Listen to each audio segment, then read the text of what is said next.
मेरे बच्चों को अकेला मत छोड़ना। अगर मैं चली जाऊं, कृपया उन्हें संभाल लेना। लो जी लो, रसदार आम। भैया, आम दिखा दो। अरे ये मनहूस है, इसका आम मत लो। एक छोटे से गांव में रहता था रमेश नाम का लकड़हारा।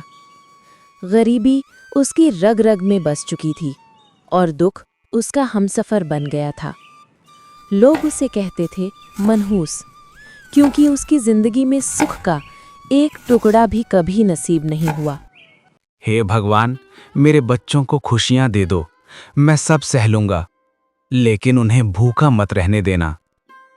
रमेश दिन भर मेहनत करता, लेकिन गांव वाले उसकी मेहनत को नहीं समझते, बल्कि उसे मनहूस कहते हैं।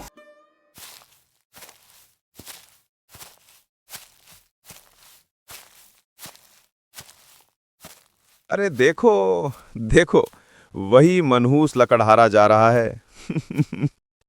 जहां भी कदम रखता है, अरे वाह, लगता है अंधेरा खुद ही उसका स्वागत कर रहा है और बदकिस्मती का साया उसके पीछे पीछे बिल्कुल पीछा कर रहा है।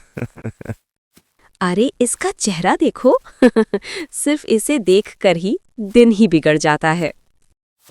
रमेश मन ही मन रोता, लेकिन बच्चों के लिए जीता रहता था। रमेश की पत्नी महीनों से बीमार थी। दवा और इलाज के पैसे नहीं थे। एक दिन उसने रमेश का हाथ थाम लिया। रमेश, मेरे बच्चों को अकेला मत छोड़ना। अगर मैं चली जाऊं, कृपया उन्हें संभाल लेना। उनकी हंसी, उनकी मासूमियत सब तुम्हारे हाथों में है। मैं चाहती हूं कि वे कभी भूखे या उदास न हों। रमेश, मेरा भरोसा तुम ही उनका सहारा हो। नहीं, तुम मुझे छोड़कर नहीं जा सकते। हम सब तुम्हारे बिना कैसे जिएंगे? तुम ही तो हमारी सांस हो, हमारी उम्मीद हो। तुम हमें अकेला मत छोड़ो। और उसी रात उसकी पत्नी ने आखिरी सांस ली। रमेश का दिल टूट गया, लेकिन बच्चों के लिए उसे जीना पड़ा। कुछ दिनों बाद रमेश जंगल में लकड़ी काटते हुए एक चमकता हुआ आम देखता है, असामान्य, सुनहरा और रोशनी जैसा, जो उसकी गरीबी में आशा की किरण बन गया।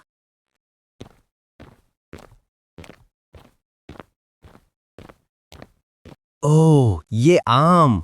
हा, सच में कितना मजेदार और अलग है ये। वाह!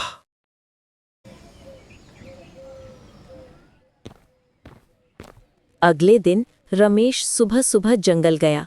वहां उसने पेड़ों से ढेर सारे आम तोड़े और उन्हें टोकरी में भर लिया। सिर पर टोकरी उठाकर वो उम्मीद से भरा बाजार की ओर चल पड़ा। आज इन आमों से कुछ पैसे मिल जाएंगे। बच्चों की छोटी छोटी जरूरतें पूरी हो जाएंगी।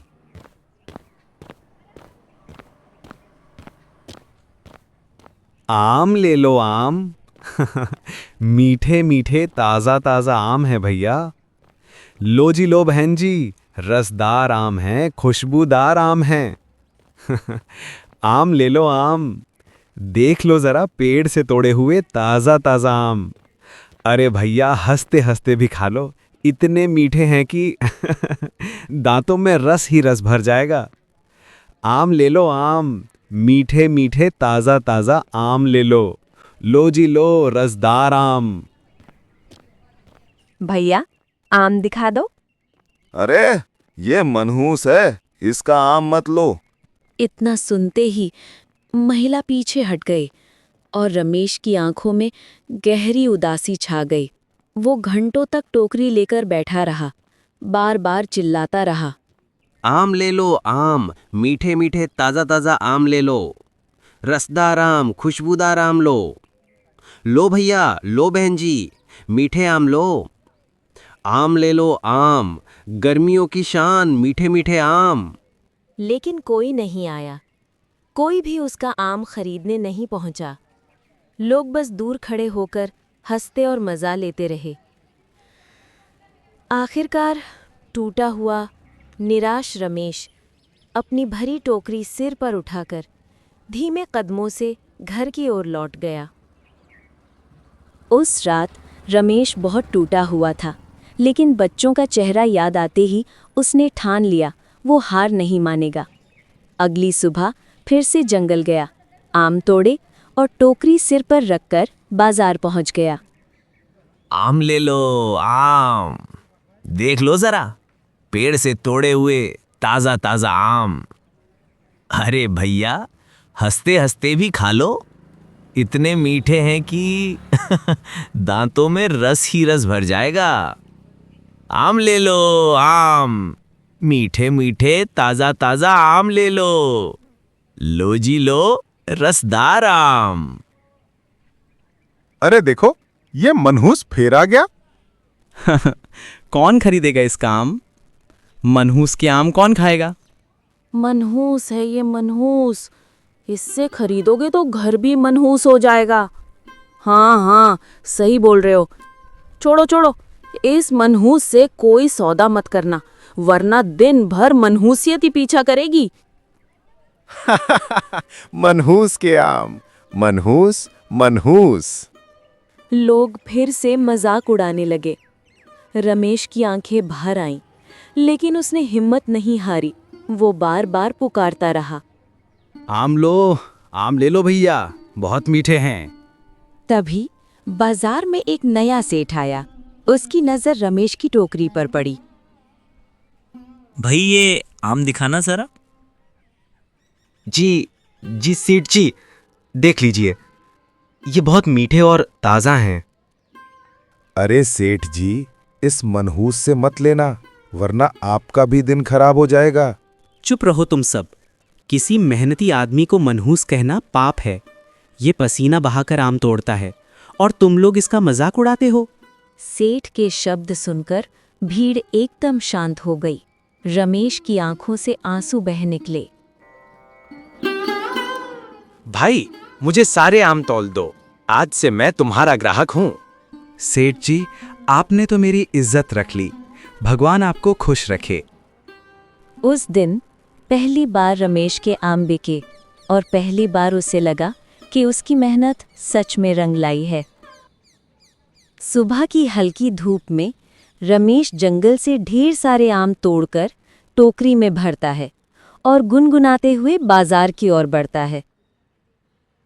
आम ले लो, मीठे मीठे ताजा ताजा आम। लो भैया, लो बहन जी, आम ले लो, रसदार आम, खुशबूदार आम। आम लो आम, मीठे मीठे ताजा ताजा आम। लो भैया, लो बहन जी, आज भी बच्चों के लिए कुछ पैसे आ जाएंगे। भाई ये आम देखो, सारे आम ले लूंगा आज। सच में मेहनत कर रहे हो। दिन बीतते गए। रमेश की मेहनत रंग लाने लगी। लोग धीरे धीरे उसके आम खरीदने लगे और एक दिन वही गांव वाले बाजार में आए। भाई रमेश, हमसे गलती हुई, हमने तुम्हारा मजाक उड़ाया, माफ करना। हाँ, हमने तुम्हें मनहूस कहा, लेकिन अब हमें समझ आ गया कि तुम कितने मेहनती हो। कोई बात नहीं, मैं बस अपने बच्चों और मेहनत के लिए काम करता रहा। तो फिर आज हम भी तुम्हारा आम खरीदेंगे और तुम्हारी मेहनत की कद्र करेंगे। धन्यवाद। अब मेरे आम बच्चों के लिए भी कुछ खुशी लेकर आएंगे। और इस तरह रमेश की मेहनत और धैर्य ने जीत हासिल की। सेठ और गांव वाले दोनों ने उसकी इज्जत की और रमेश अपने बच्चों के लिए खुशियां लेकर लौटता रहा।